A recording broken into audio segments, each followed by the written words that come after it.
Halo, malam Mbak Dewi. Halo Ivan. Halo. Selamat malam juga buat rekan-rekan gitu ya. Ketemu lagi dengan saya Ivan Dana di sesi review buku ya. Kali ini kita akan masuk ke sesi yang dimana kita akan banyak membahas kembali tentang buku. Kita akan bahas buku, tapi kali ini saya nggak sendirian gitu ya. Kita akan ngobrol-ngobrol malam ini tentang buku bersama dengan mentor saya gitu ya. Karena beliau Ya mentor saya Allah, zaman dulu.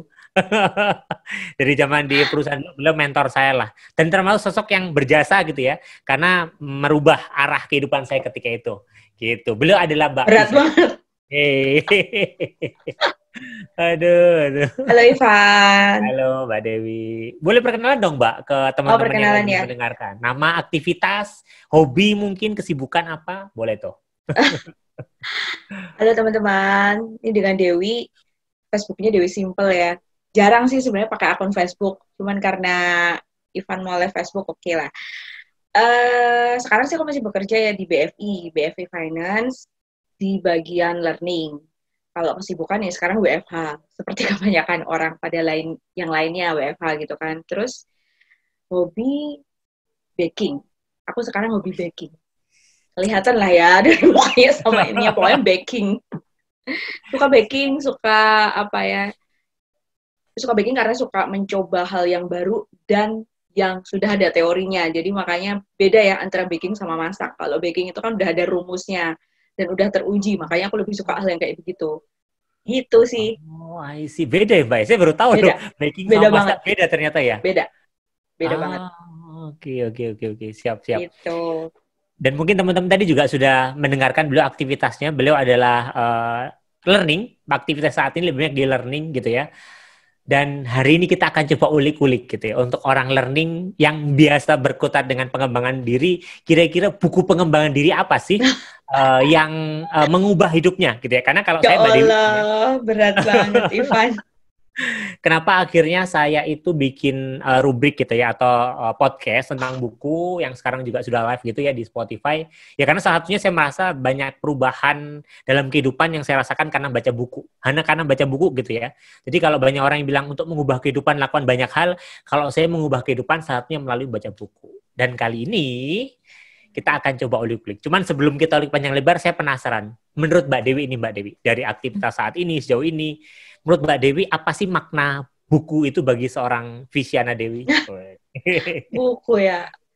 Aku tuh sebenarnya hobi baca, hobi ya. Karena aku itu dari kecil itu baca majalah itu, ya tau lah ya, kalau anak-anak itu adalah Bubu sahabat anak ya, Bubu. Bubu tuh dari kecil aku Bona dan langganan Rongrong. Bubu. Ya, Bunda dan Rong-Rong dan sebagainya gitu, suka baca buku. Terus kalau semakin ke sini sebenarnya buku jadi aku ngerti ya, aku jadi sebenarnya jarang baca buku sih. Karena Hmm. gimana ya, itu cenderung membosankan menurut aku. Jadi aku akan membaca buku ketika aku ada kebutuhan gitu. Jadi bukunya adalah buku yang memang saat itu memang aku butuh, aku baru akan baca. Jadi intinya tuh why-nya harus kuat gitu. Kenapa kok gue harus baca buku itu gitu? Kalau aku kayak gitu, gitu. Karena Hmm. ya itu tadi, gak tahu ya. Menurut aku nggak membosankan aja gitu. Tapi kemudian di semakin ke sini, aku menemukan ada beberapa hal yang akhirnya mendrive aku untuk membaca satu atau dua atau tiga buku lah ya gitu gitu karena aku lagi butuh nih gitu, aku lagi butuh, ya udah deh aku baca aja gitu, karena aku berharap dengan baca buku itu bisa menjawab pertanyaan atau PR yang sedang aku hadapin sekarang gitu. Jadi harus ada latar belakangnya dulu gitu kan, kenapa gue harus baca buku ini ya, kayak gitu-gitu sih kalau aku Oh, oke. gitu. Jadi kalau saya coba menyimpulkan gitu ya dari apa yang Mbak Dewi sampaikan, berarti buku menurut Mbak Dewi itu adalah sesuatu yang bisa membantu Mbak Dewi untuk menyelesaikan kendala, hambatan, tantangan yang Ya, dihadapi mungkin ya. Pada saat ya, dibutuhkan, jadi kita butuh gitu ya. betul sekali. Betul Oh, sekali. Mungkin teman-teman yang nggak tahu ya, eh kadang ada orang yang memang suka baca kayak Ivan. Ivan itu selalu koleksi buku gitu ya, bahkan mungkin nggak ada latar belakangnya ya, pokoknya aku baca gitu ya kan ya. Tapi kan ada juga orang mungkin yang tipe kayak aku, yang mungkin banyak gitu tipe kayak aku sih baca males banget gitu ya. Nah, mungkin hmm. itu karena nggak ada inspirasi aja. gitu. Padahal sebenarnya tahu bahwa membaca buku itu akan banyak manfaat, gitu. Aku juga tahu, tapi males gitu loh. Jadi yang bisa dilakukan adalah, misalkan kayak aku nanya ke, misalkan kayak ke Ivan, aku itu lagi apa ya, kayak kalau setiap hari itu lagi males, lagi apa itu kayaknya buku yang cocok apa ya? Nah kayak gitu. Jadi bisa bertanya ke orang yang memang dia kira-kira punya literatur buku banyak, dan kemudian kita mengkontekskan dengan diri kita tuh lagi ada case apa kayak gitu loh. Terus kemudian dia jawab gitu, oh bukunya Seven Habits ini bagus loh, gitu kan. Terus kalau aku akan tergerak gitu baca, karena aku merasa akan dapatkan manfaat secara langsung gitu. Biasanya seperti itu sih kalau aku kan. Jadi oke gitu. Kayak tadi aku bilang Seven Habits itu karena aku itu dapat itu tuh dari Bu Yudit ya. Ingat kan sama Bu Yudit kan? Karena Bu Yudit Ya, pernah di mentor kita Dinamis kan. semua. Mentor kita semua gitu. Iya. Jadi waktu itu dapat dari Mbak Yudit, terus aku dikasih bukunya kecil gitu. Sebenarnya itu bukan buku aslinya ya, tapi kayak cuma buku pas ada training di Dinamis, terus dia kayak bikin pocket gitu loh, buku yang kecil-kecil Intisari kayak kali gitu. ya? Ya, Intisarinya. intisarinya, betul. Nah, terus aku baca buku itu dan apa ya, pada waktu itu memang kayak aku nggak begitu tahu gitu bahwa itu tuh harus ada target. Mungkin pernah dengar, tapi kayak nggak gitu klik gitu loh. Tapi setelah baca buku itu tuh dapat banyak hal gitu. Seperti itulah kira-kira Van. Jadi mungkin tips buat teman-teman yang nggak gitu suka baca gitu ya kayak aku gitu. Padahal tahu secara teori bahwa dengan kita baca buku kita akan bertambah kaya gitu ya dalam banyak hal secara cara pikir dan sebagainya. Jadi caranya adalah sekarang aku lagi apa ya? Misalkan kayak aku sekarang aku pengen tahu sebenarnya cara untuk mendidik anak itu seperti apa? Misalkan kayak gitu karena anakku udah kelas 4 terus bentar lagi mau remaja gitu ya. Terus aku sebenarnya kan ada kebutuhan tuh. Nah, terus kemudian aku nanya atau mungkin searching buku-buku yang cocok dengan yang case aku itu tuh apa. Nah, akhirnya dapet deh. Kayak gitu sih. Jadi harus tahu dulu gitu. Kita lagi butuh apa gitu. Mungkin bisa jadi tips untuk kemudian meng-drive kita untuk mau baca. Gitu. Oh, oke, siap-siap. Mungkin kalau aku boleh nambahin dikit, Mbak, tadi kan Mbak Dewi sebelum sempat nyebut bahwa nggak suka baca tuh Mbak Dewi. Tapi kalau aku ngelihat, Mbak Dewi sebenarnya bukan orang yang nggak suka baca ya, tapi lebih ke aku akan baca sesuatu yang mendukung aku. Jadi lebih selektif aja kayaknya bacaannya kali ya. Karena kalau dibilang nggak suka baca dari zaman kerja dulu ya, saya ingat banget lah, Mbak Dewi itu kerjanya buku yang cocok buat ini apa Van gitu kan. Jadi artinya ada keinginan buat Oh, iya, baca iya. gitu loh. Ada Kalau sih. orang nggak suka baca, ngapain tanya-tanya buku gitu kan? Ya mungkin dia main aja gitu kan. Tapi mungkin Mbak Dewi kalau aku ngeliat lebih selektif dalam kemudian memilah buku gitu loh. Apa yang Iya, iya, dibutuhkan. iya. Selektif. Gitu dan memang ini tips menarik juga buat teman-teman pendengar gitu loh artinya nggak kita tuh nggak kemudian baca buku semua buku dibaca tapi bisa jadi kita fokus pada apa yang bisa mendukung kita punya pekerjaan mendukung aktivitas ataupun mendukung hobi kita gitu kan baca bukunya gitu. Betul Oke. sekali, Coach. Mbak Dewi ngomong nih tadi kaitannya dengan buku Seven Habit yang itu dari buku Seven Habit itu Mbak Dewi dapat banyak hal. Kalau boleh tahu nih, apa sih yang Mbak Dewi dapatkan dari buku Seven Habit? Yang mungkin bisa dibagikan kepada teman-teman pendengar ini semua nih saat ini. Yang lagi mendengarkan kita hari ini.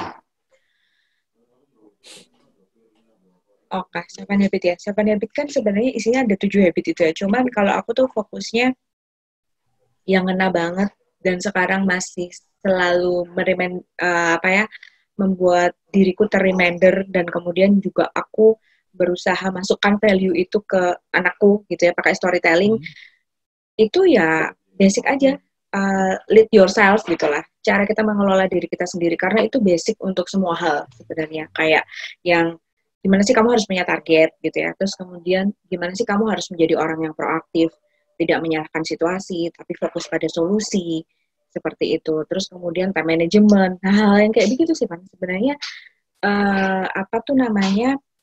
tools yang dibutuhkan untuk kita bisa memimpin diri kita sendiri itu aja mungkin itu kayak klasik ya kan mungkin itu kayak klasik dan mungkin banyak orang juga yang udah tahu atau mungkin nganggapnya basi tapi kalau di yang aku jalanin di kehidupanku di kantor keluarga di komunitas dan sebagainya ya ujung-ujungnya ke situ gitu pokoknya intinya kalau misalkan lu masih ada PR tentang lu manage diri lu ya lu nggak akan bisa kemana-mana gitu Tapi ada satu lagi, sebenarnya memimpin diri sendiri itu kalau menurut aku itu nggak ada finishnya gitu loh. Maksudnya kayak, oke, aku udah berhasil nih memimpin diriku sendiri, berarti aku udah bisa.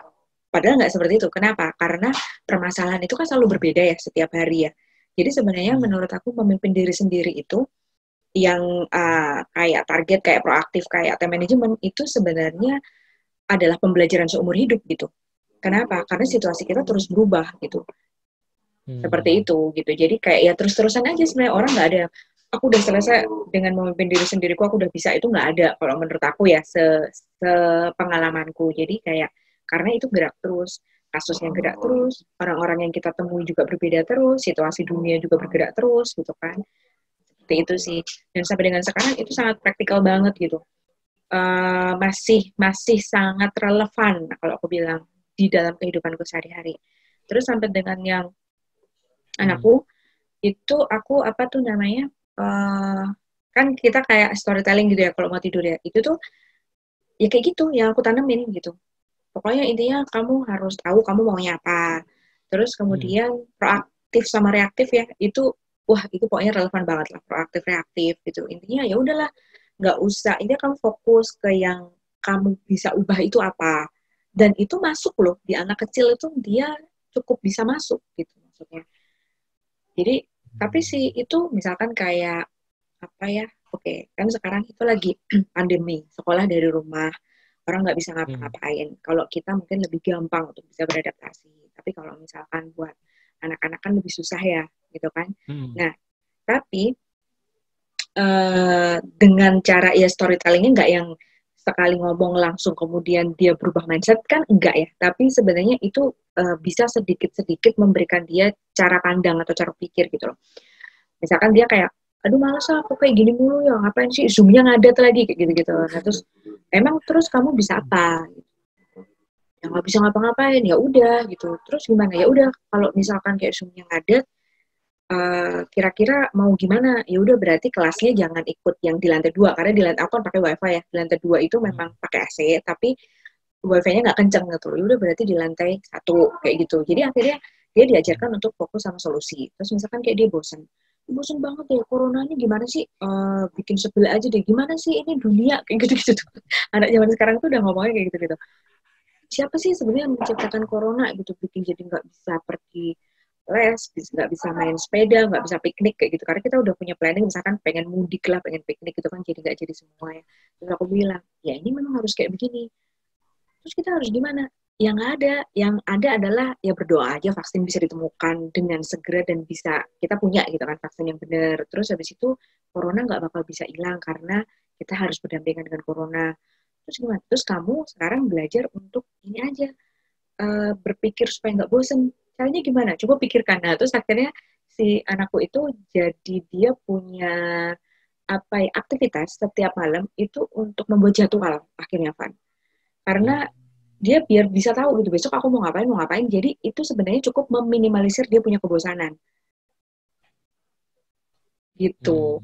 Jadi udah nggak ngawang-ngawang gitu loh. Oh besok aku mau ngapain ya? Oh besok aku mau bikin ini jam sekian. Aku besok mau ngapain gitu. Akhirnya outputnya adalah dia bikin jadwal-jadwal kayak gitu. Terus dia berkreasi sendiri. Misalkan kayak, aku nggak ada nih mau ngapain ya besok ya. Mau nanam tanaman nggak? Aku bilang kayak gitu. Terus akhirnya kita nanam cabai, nanam apa gitu. Ya, kayak gitulah intinya. Tapi intinya adalah muaranya ke tadi gitu. Jadi nggak usah merasa diri kita jadi korban, terus kemudian fokus aja di hal yang bisa kamu perbaiki. Ya intinya adalah self leadership, intinya adalah 7 habit, itu masih relevan dan itu bermula dari buku. Gitu. Siap-siap, naik banget. Jadi Mbak Dewi udah menerapkan, bahkan mengedukasi sampai ke anak akhirnya ya, kaitannya dengan 7 habit tadi itu. Self leadership ya yang dalam lain. Oke. Bagi teman-teman mungkin yang belum tahu 7 habit itu apa, jadi emang 7 habit itu ditulis sama Stephen Covey gitu ya, yang berisi tentang 7 kebiasaan manusia yang efektif. Dan tadi Mbak Dewi sempat menyebutkan juga nih Mbak Dewi kayaknya dengan self leadership nih yang nonjok banget gitu ya, atau yang dibutuhkan banget sehingga diterapkan ya dalam kehidupan sehari-hari. Kalau boleh tahu apa sih Mbak yang bikin self leadership gitu ya, yang dalam hal ini adalah habit 1 2 3 ya, yang bisa dipakai habit 1 2 3 tuh. Bagaimana kita memiliki tujuan, bagaimana kita proaktif gitu kan, paradigma kita, bagaimana kita bisa mampu mengatur prioritas gitu kan. Apa yang bikin kemudian self leadership itu yang dapatkan dari buku Seven Habit ini nonjok dan Mbak Dewi ngerasa ini kayaknya penting banget. Dan apa yang kira-kira bisa dibagikan ke teman-teman yang mendengarkannya yang bisa menjadi pegangan juga tuh bagaimana mengelola self habit mereka masing-masing dalam keseharian mereka di tengah kondisi pandemi seperti ini ya Mbak ya. Jadi karena kan ini membutuhkan self leadership dan kendali diri yang kuat tuh untuk teman-teman. Gimana tuh Mbak? Ya sebenarnya yang dapat banget itu ya tadi kayak aku bilang ya, kayak cara kita merespon terhadap sesuatu itu penting banget gitu. Karena sekarang dengan adanya corona apalagi banyak hal tidak bisa memprediksi ke depannya kita akan seperti apa. Ya kan? Misalkan kayak kita yang saat ini punya saham sebanyak apapun, kita yang saat ini bekerja di sebuah perusahaan yang sebonafit apapun, dan dengan posisi yang seperti apa gitu, misalkan kita punya usaha sendiri yang kayaknya keren banget, tapi dengan adanya corona benar-benar mengajak kita untuk, ya ini VUCA yang sebenarnya kalau menurut aku. Yang kalau kemarin kita cuma tahu VUCA itu secara singkatan dan ada di training-training gitu ya, tapi menurut aku dunia belum pernah se-VUCA kayak sekarang gitu. Dan ketika kondisi tidak pasti kayak begini kan banyak hal gimana ya, yang itu kadang di luar lingkaran pengaruh kita, dan itu menuntut kita untuk kita itu bisa tadi memilih mana yang benar-benar bisa aku handle di dalam lingkaranku, mana yang enggak. Satu. Yang kedua, membantu kita untuk melalui self habit tadi yang membantu kita untuk selalu kita itu bagaimana cara kita bereaksi terhadap sesuatu itu akan menentukan kehidupan kita selanjutnya seperti apa gitu loh. Jadi makanya kalau mau bereaksi terhadap sesuatu tuh mikir dulu gitu, maksud gue Van. Itu penting banget gitu menurutku. Jadi kayak ada stimulus, lu harus diem dulu, lu harus mikir, habis itu baru bereaksi. Gitu. Menohok enggak? Menohok dan selalu aku mereminder diriku sendiri karena balik lagi, kalau buat aku itu pembelajaran seumur hidup gitu. Apalagi kalau pas WFH, anak juga learning from home kan ini ya, urat tensinya sering naik ya. Karena pelajaran anak sekarang kan lebih susah, terus kita juga hectic dengan meeting kantor dan sebagainya. Jadi itu melatih kita untuk kita bisa lebih wise gitu ketika merespon gitu. Dan itu butuh banget ilmu tadi gitu. Itu satu. Terus kemudian setting target pastilah ya. Setting target itu sebelum itu ya, itu penting banget sih. Kalau enggak ya kita nggak akan tahu kita mau kemana gitu intinya. Terus time management. Nah, time management itu menohok banget juga buat aku gitu. Karena aku bukan orang yang rapi gitu ya. Aku bukan orang yang rapi, aku nggak compliance, aku acak-acakan, nggak sistematis. Gitu. Nah, dengan adanya time management yang sederhana itu membantu aku untuk, ya sederhana lah, klasik lah. Kayak misalkan, oh ini gue harus abaikan. Dan itu nggak cuma soal waktu ya.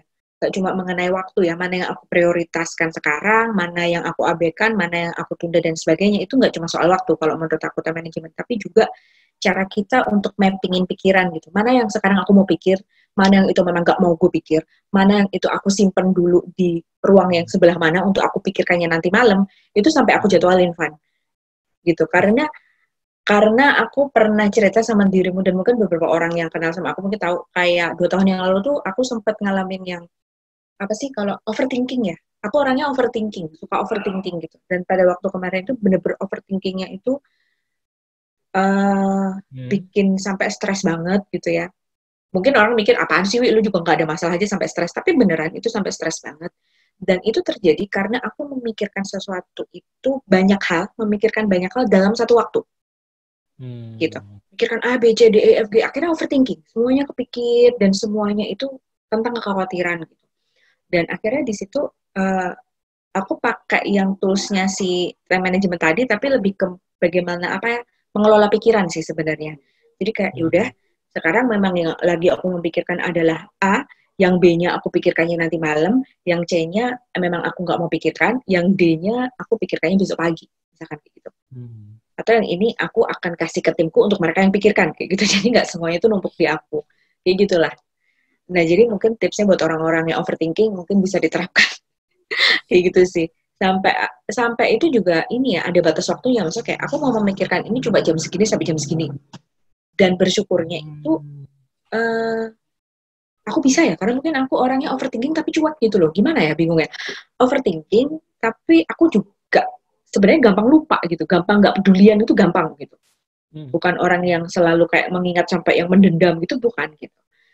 Tapi ketika pikiran itu nggak aku kelola, bisa numpuk, bisa gitu. Nah, akhirnya stres. Jadi itu tadi, tipsnya adalah kayak mengkotak-kotakan aja, memappingkan gitu. Di pandemi ini itu perlu banget, karena kan kayak sekarang time management maupun apa ya, thinking management ya, apa sih itu namanya, pengelolaan pikiran itu di tengah situasi yang semua orang tahu sekarang sulit gitu ya, itu penting, karena kalau nggak kita stres. Gitu kan, sekarang makin banyak orang yang stres lah ya, karena ya memang kondisinya lagi susah gitu sih Mas Ivan. Oke, siap Mbak Dewi. Mbak Dewi, ada 2 pertanyaan lagi nih, aku jadi penasaran nih. Tadi kan Mbak Dewi cerita kaitannya dengan bagaimana buku di buku Stephen Covey yang Mbak Dewi mengambil ada kaitannya dengan self leadership tadi itu, habits 1, 2, 3 tadi itu yang bisa merubah Mbak Dewi. Nah, bagaimana Mbak Dewi melihat hal itu dengan dampaknya terhadap diri Mbak Dewi atau kehidupan Mbak Dewi atau karir Mbak Dewi setelah Mbak Dewi mempraktekkan tips atau 3 kebiasaan efektif yang ada di buku Stephen Covey ini, Mbak? Ada nggak dampaknya? Atau jangan-jangan ternyata dampaknya gitu-gitu aja tuh? Ada nggak dampak yang dirasakan terhadap ya diri Mbak Dewi? dampaknya ada banget lah pasti ya. Maksudnya kalau misalkan bicara tentang target, aku nggak, kalau tadi kaitannya sama karir, satu-satunya sebelum yang sekarang, satu-satunya yang pernah aku targetkan waktu itu adalah gimana caranya aku bisa dapat subsidi mobil dari perusahaan. Gitu. Itu sebelum yang aku di ladang operation ya. Terus dapat sih akhirnya gitu. Selain itu tuh aku nggak pernah mentargetkan sesuatu secara target secara bener ya, SMART itu ya, SMART itu nggak pernah lakukan. Jujur aja aku nggak pernah gitu. Nah terus kemudian setelah itu ya karena baca buku, terus karena ngobrol juga dengan beberapa orang yang bersyukurnya adalah itu ternyata orang-orang yang tepat. Jadi jangan sampai salah ngobrol sama orang ya, karena bisa membawa kita ke hal yang nggak baik gitu ya. Nah, itu akhirnya ya itu diomongin tentang masalah target, ya kamu maunya gimana dan sebagainya gitu kan. Nah, terus akhirnya aku susun tuh target itu. Karena kenapa sih kita harus punya target? Ya balik lagi waktu kita terbatas kan gitu kan. Maksudnya kita hidup di dunia ini kan juga ada batasnya. Yang itu adalah rahasia yang di atas gitu. Jadi intinya kan gimana supaya ketika kita masih diberikan kepercayaan di dunia ini, kita bisa ya menggunakannya dengan seefektif mungkin seperti itu. Karena kalau nggak seperti itu tuh waktu tiba-tiba udah 2020, 2021, 2030 dan sebagainya, dan kita masih kayak jogging aja di tempat gitu. Karena kita tidak pernah mentargetkan apapun gitu. Nah itu kerasa banget gitu. Cuman ada kecenderungannya juga, balik lagi tadi, karena aku orangnya overthinking, akhirnya kadang tuh target itu aku mempush diriku terlalu kenceng gitu loh. Akhirnya stres gitu. Nah makanya itu sih kalau yang aku alamin, Van. Bener sih, kayak kita harus punya target, kita harus begini, itu benar gitu. Cuman ketika itu tidak dibarengi dengan apa tuh tadi ya, thinking management tadi, nanti lu ambil istilahnya apa aku nggak ngerti lah ya, thinking management, pengelolaan pikiran tadi, itu akhirnya stres. Karena kayak yang aku alamin itu 2 tahun yang lalu, aku akhirnya pada waktu itu menentukan target yang wow banget menurutku ya, target terhadap karir ini, target terhadap keluarga, target terhadap orang tua, target intinya stakeholder aku petain gitu lah ya. Nah terus, tapi di waktu yang bersamaan aku overthinking jadinya, akhirnya stres gitu. Nah jadi intinya target, tapi tetap kita harus bisa mengelola itu tadi, mengelola waktu dan pikiran dengan benar gitu. Terus kemudian kalau bicara masalah proaktif, reaktif, nah itu penting banget juga gitu. Kalau enggak, kayak yang aku alamin, aku orangnya adalah lebih sering menganggap diriku itu sebagai korban. Jadi kalau misalkan aku stres, itu aku ke dalam. Aku tuh nggak akan bereaksi yang keluar gitu. Jadi aku ke dalam gitu kan, terus akhirnya ya aku makin terpuruk gitu. Ketika aku makin terpuruk kan aku nggak akan kemana-mana. Yang ada aku makin stres dengan diriku sendiri kan. Nah itu sih kan. Dan yang mungkin paling penting banget juga adalah kita harus jujur dan kenal diri kita itu seperti apa. Itu penting banget. Kayak tadi aku bilang, aku itu orangnya nggak sistematis, aku itu orangnya acak-acakan. Itu kadang kan orang kayak, satu mungkin dia nggak kenal dengan diri dia, gue tuh sebenarnya orangnya kayak gimana. 2, kadang dia nggak jujur dengan diri dia sendiri. Gitu. Nah ketika itu terjadi, akhirnya kita nggak bisa improve gitu. Kalau aku, karena memang modelnya aku orangnya belak-belakan ya, jadi aku itu sangat jujur dengan diriku sendiri gitu. aku orangnya itu suka mepet-mepet, aku orangnya kayak gitu-gitu loh. Jadi akhirnya ketika gue tahu gue seperti itu, maka gue bikin jadwal di Google Calendar. Harus itu. Kalau enggak gue acak-acakan gitu. Karena gue orangnya nggak sistematis, maka aku ketika mau, meskipun tuh just ngomong gitu ya sama direksi atau apa, just ngomong nggak meeting, itu aku bikin di poin-poin. Kenapa? Karena kalau enggak omonganku ngalor ngidul, nggak sistematis, dan waktu terbuang percuma. Gitu. Jadi di tengah itu tadi yang paling penting juga kita harus kenal diri kita seperti apa, sehingga kita bisa tahu tools yang pas buat kita tuh apa gitu. Itu sih Pak. Siapa Dewi?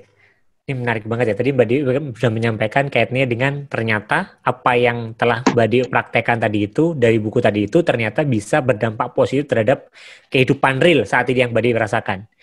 Nah, pertanyaan saya terakhir Mbak. Ada nggak tips buat teman-teman yang mendengarkan diskusi kita malam ini tentang gimana caranya biar ketika mereka baca buku dan kemudian insight yang mereka dapatkan itu bisa dipraktekkan sehingga mendapatkan hasil seperti Mbak Dewi tadi sampaikan.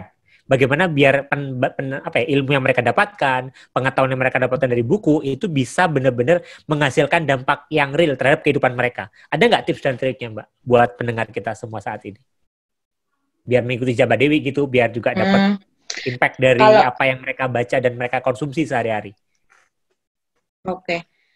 Kalau aku kan tadi kayak yang udah dibantu sama Ivan untuk menemukan jawaban dan menyimpulkan ya bahwa gue tuh selektif gitu ya. Maksudnya sebenarnya bukan nggak suka baca tapi selektif gitu. Oh ternyata gitu ya, aku baru tahu gitu. Jadi ya pertama harus dimulai dengan dirimu punya kebutuhan apa. Akhirnya setelah itu buku apa yang akan dibaca. Jadi harus dimulai dari situ dulu menurutku. Terus kemudian setelah itu kan sebenarnya ujung pangkalnya adalah kebutuhannya kita kan, Van. Bukan bukunya, kalau menurut gue, bukan bukunya. Tapi kebutuhannya kita dulu nih. Oh, gue butuh ini. Gue lagi ngerasa, dan kadang kita nggak tahu jawabannya apa kan kadang. Jadi kayak, apa ya, saya bentar. Kalau misalkan kayak sekarang itu, contoh apa kalau ya? ini sih solusinya aku tidak dengan buku ya. Misalkan kayak, aku lagi pengen banget tahu tentang penerapan HC development yang benar gitu ya. Misalnya kalau di dunia teknis pekerjaannya. Kenapa? Karena aku pengen menguasai ilmu HC kayak gitu kan. Karena aku punya target, aku itu pengen gradeku bisa naik supaya aku dapat beasiswa di BFI kayak gitu. Aku punya kebutuhan dong. Ngerti nggak sih? Aku punya kebutuhan. Terus kemudian itu tadi gitu ya. Konteksnya adalah itu. Terus akhirnya aku akan bertanya ke orang yang tepat, kira-kira aku bisa dapat jawaban ini dari mana ya? Kamu bisa baca buku ini, gitu. Orang itu akan mengasih tahu gitu. Kamu bisa baca buku ini, kamu bisa ikut training ini, kayak gitu. Oke. Nah setelah itu gimana gitu kan? Kayak tadi kata Ivan, supaya itu nggak hanya nguap ya, Van ya. Setelah misalkan akhirnya dapet, oh berarti gue harus baca buku tentang HRM gitu, Human Resource Management misalkan gitu. Supaya itu nggak nguap gimana? Ya balik lagi ke tadi. Kayak yang sebenarnya kan itu asal muasalnya bukan karena gue disuruh, tapi karena gue punya kebutuhan. Gue pengen S2 dan itu gratis gitu. Itu kan kebutuhan aku kan. Gitu. Jadi supaya itu bisa diterapkan gimana setelah baca buku? Ya itu tadi, harus ada target itu tadi gitu. Seperti itu. Balik lagi datangnya harus dari diri kita sendiri. Terus supaya lebih bener gitu ya, realnya gitu ya. Ya harus ada deadline gitu. Maksudnya karena namanya buku, training, dan yang lain-lain itu adalah hal yang paling susah adalah ketika penerapan, ya nggak sih? Nah, Padahal, itu benar banget. ya nggak sih? Padahal sebenarnya lu belajar ketika lu lagi penerapan, gitu. Ketika lu nggak penerapan, ya itu sebenarnya hanya apa ya?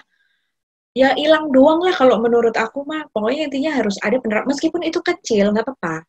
Gitu. Minimal, kalau dari aku adalah minimal dibikin summary atau lu cerita ke orang minimal kalau misalkan itu nggak bisa diterapkan langsung gitu loh, karena aku juga mendrive diriku kayak gini sih Van, ketika aku tidak melakukan sampai begitu, akhirnya yang tadi aku udah susah-susah nanya ke orang gitu ya, balik lagi aku sebenarnya orang yang nggak gitu suka baca, kayak lu kan suka baca banget nih, kalau aku kan nggak ya, aku udah banyak nanya ke orang, aku ngabisin duit, waktu mungkin juga untuk beli buku dan baca, itu akhirnya nguap gitu loh.